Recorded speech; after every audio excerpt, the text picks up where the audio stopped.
Good afternoon, Dr. Harriet. Good afternoon. How are you? I'm okay. I understand you're one of the facilitators and the senior person for facilitating HBB in our country, Uganda.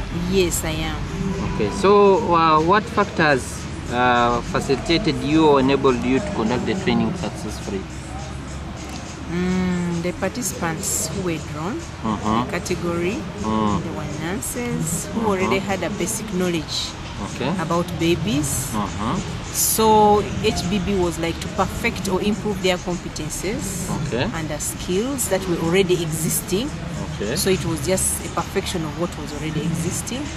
We also had participants from the training schools, which was good enough that they will be able to multiply whatever we have taught them to their students when they train them.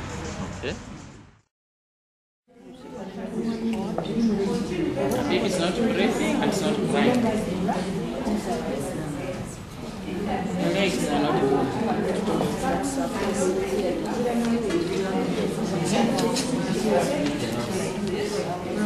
What's the next step? Continue. Why do you need that sheet? You are not the only one. Sheet. The other one was that you removed it. Why are you bringing it back? You are the one who gave the sheet. Just let her finish. We shall ask the question.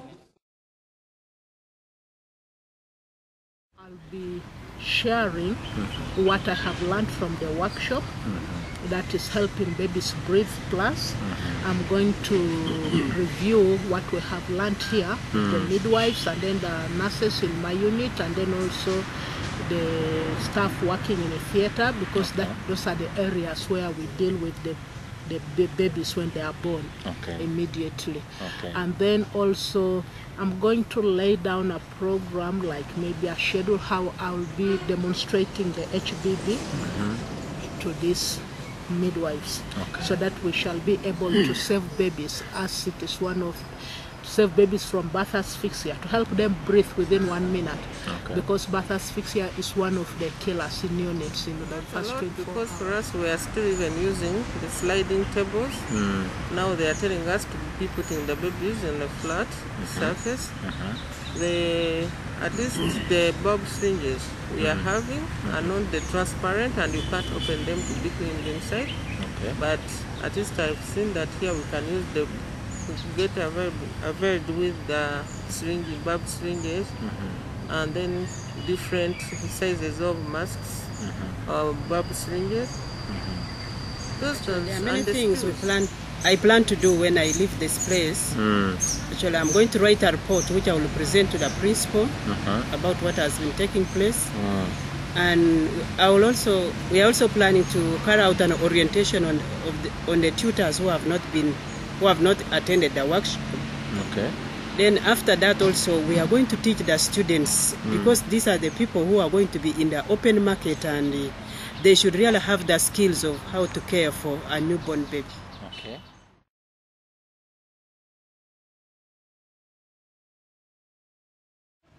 One of the things to achieve this is to buy in the administrators to understand what is HBB all about.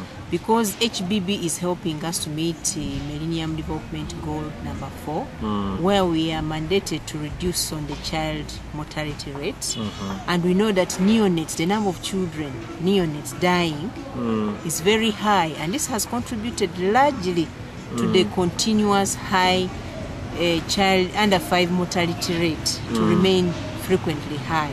So if you buy in the administrators of the health units and also of the institutions to be able to support the implementation in a way by buying some of the logistics which are not on ground, like maybe an ambu bag or the mask, the equipments that are needed, which are basic, they have to understand that. Then secondly, also the political will.